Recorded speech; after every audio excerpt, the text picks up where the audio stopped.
Hello everyone, मैं हूं आपकी एजुकेटर शिवानी चक्रवर्ती और मेरे चैनल विज्ञान श्रोतालय में आप सबका फिर से वेलकम है। आज हम बात करने वाले हैं टिश्यू के नेक्स्ट पार्ट के बारे में। इसके पहले मैंने ऊतक में first part, second and third part जो आप देख सकते हो मेरे चैनल पे अपलोड किया हुआ है। और मैं यही कहूँगी आपसे कि अगर आपने फर्स्ट सेकंड थर्ड पार्ट नहीं देखा है तो उसका लेक्चर वीडियो आप सबसे पहले जाके देख ले, जो आपको मेरे चैनल पे अपलोड होते हुए मिल जाएगा। आज हम पार्ट 4 पे बात करेंगे और पार्ट 4 पे जो हमारा आज का मेन टॉपिक होगा वो कुछ प्रोटेक्टिव टिश्यूज़ पे होगा। प्रोटेक्शन का मतलब होता है सुरक्षा प्रदान करना, ठीक है। ऐसे टिश्यूज़ या ऐसे ऊतक जो पौधों में क्या करते हैं, पौधों को प्रोटेक्ट करते हैं, प्लांट्स को प्रोटेक्शन देते हैं, सुरक्षा देते हैं। तो ऐसे पर्टिकुलर टिश्यूज़ को हम क्या कहते हैं, ऐसे हम पर्टिकुलर टिश्यूज़ को हम प्रोटेक्टिव टिश्यूज़ कहते हैं। अब ये पर्टिकुलर हम मानते हैं कि ये हमारे प्लांट की बॉडी का बाहर वाला पार्ट कवर करता है, यानी आउटर लेयर की तरह ये प्लांट के साथ चिपका हुआ होता है। और ये कितने टाइप्स का होता है, ये 2 प्रकार का होता है। 2 टाइप्स का प्रोटेक्टिव टिश्यू प्लांट्स में पाया जाता है।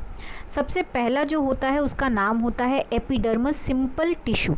ओके, पहले वाले टिश्यू का नाम क्या होता है, एपिडर्मिस सिंपल टिश्यू।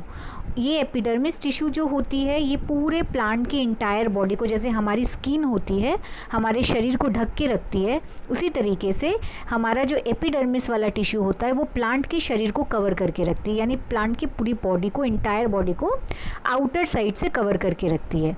ये प्लांट को इंजरी से बचाती है, जर्म से बचाती है और ज़्यादा से ज़्यादा पानी प्लांट न लॉस कर सके ये भी देखती है। तो इस तरीके से हम देख सकते हैं कि कितने सारे काम हो गए हमारे पर्टिकुलर प्रोटेक्टिव टिश्यूज़ के पहले टाइप्स के। नेक्स्ट पॉइंट में हमें बता रहा है कि इनकी एपिडर्मिस टिश्यू की जो सेल्स होती है इसके बीच में गैप्स जो होता है नहीं होता, मतलब एक सेल्स के बीच में, दोनों सेल्स के बीच में जो इंट्रासेलुलर स्पेस होता है वो आपको देखने को यहाँ पे नहीं मिलता है, ठीक है। यहाँ पे आपको स्टोमेटा यानी छोटे छोटे स्पोर नज़र आते हैं जिससे ये सांस लेते हैं, यानी आप कह सकते हैं गैसियस एक्सचेंज का काम करते हैं। वो इनकी एपिडर्मिस वाले पार्ट में यानी इसी वाले लेयर में देखने को मिलेगा, जिससे वास्पोत्सर्जन की प्रक्रिया यानी ट्रांसपिरेशन का प्रोसेस प्लांट कर पाता है। हर एक स्टोमेटा जो होता है वो 2 गार्ड सेल से बना हुआ है। इसके पहले भी हम स्टोमेटा के बारे में पढ़ चुके हैं, तो आपको अगर आपने नहीं पढ़ा है तो आप मेरे लेक्चर वीडियो में जाके देख सकते हो, आपको मिल जाएगा, ठीक है। तो गार्ड सेल्स से बना हुआ होता है जो कि स्टोमेटा को बंद करता है और खोलने में मदद करता है।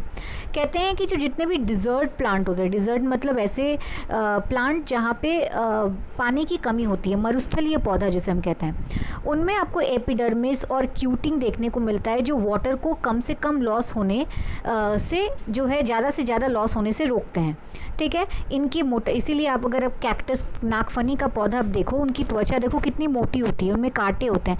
ये सारी चीज़ें क्यों होती है, इसलिए होती है जिससे प्लांट जो है कम से कम वाटर रिलीज़ कर सके, ज़्यादा से ज़्यादा वाटर ना खोए, क्योंकि आप जानते हो कि रेगिस्तान जैसी जगह पे पानी की कितनी कमी होती है और पानी के बिना ये अपना खाना नहीं बना पाएंगे, फोटोसिंथेसिस नहीं कर पाएंगे। तो उन जगह के लिए ये ऐसा समाधान ये ढूंढते हैं। ये सारी चीज़ें आप यहाँ पे हिंदी में भी देख सकते हो, इंग्लिश में भी देख सकते हो। हिंदी में अगर प्रॉब्लम है तो आप इंग्लिश में नोट्स बना सकते हो, इंग्लिश में प्रॉब्लम तो हिंदी में नोट्स बना सकते हो, ओके। अच्छा, उसके बाद दूसरा जो टिश्यू होता है, पहला तो एपिथेलियम हो गया, दूसरा जो टिश्यू होता है वो होता है कॉर्क सिंपल टिश्यू, ठीक है। ये जो कॉर्क सिंपल टिश्यू होता है ये पर्टिकुलर आप देख सकते हो यहाँ पे भी कि इस तरह का जो टिश्यू होता है वो पर्टिकुलर डेड सेल से बना हुआ होता है और इसमें भी कोई इंट्रासेलुलर स्पेस आपको देखने को नहीं मिलेगा, ठीक है। और ये आपको पुराने पेड़ के जो ट्रंक्स होते हैं, जो पुराने हो गए होते हैं, उसमें आपको देखने को मिल जाता है। आपको देखने को ये भी मिलता है कि जो ये कॉर्क सेल्स होते हैं यहाँ पे एक केमिकल्स पाया जाता है, केमिकल में जिसका नाम होता है सुबेरिन, ठीक है। सुबेरिन जो इनकी दीवारों पे पाई जाती है, ये बेसिकली क्या होती है, ये गैस और वाटर के लिए इम्परमेबल होती है। कॉर्क टिश्यू भी प्लांट्स को बचाती है चोट से, जर्म से और वाटर लॉस से।